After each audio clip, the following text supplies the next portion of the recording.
আমার একটা best friend হোক, যার সাথে হাসির কোনো কারণ না থাকলেও হেসে উঠতে পারি। আমার একটা বেস্ট ফ্রেন্ড হোক, যার সাথে চোখের ভাষাতেই পুরো গল্প বলা যায়। আমার একটা বেস্ট ফ্রেন্ড হোক, যে দামি উপহার দেবে না ঠিকই, কিন্তু সময় হলে পাশে এসে দাঁড়াবে নিঃশব্দে।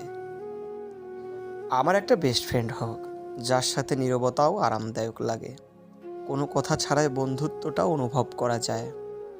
আমার একটা বেস্ট ফ্রেন্ড হোক, যার সাথে ছোট ছোট মুহূর্তগুলোই বড় হয়ে যায়, স্মৃতির বাক্সে জল জল করে। আমার একটা বেস্ট ফ্রেন্ড হোক, যে শুধু পাশে থাকে না, আমার ভেতরটাতেও জায়গা করে নেয়। আমার একটা বেস্ট ফ্রেন্ড হোক, যার সাথে মন খারাপের রাতগুলোও কম আলোর মধ্যে শান্তি খোঁজে। আমার একটা বেস্ট ফ্রেন্ড হোক, যাকে নিয়ে ভাবনা থাকে না, কারণ জানি ও তো আছেই।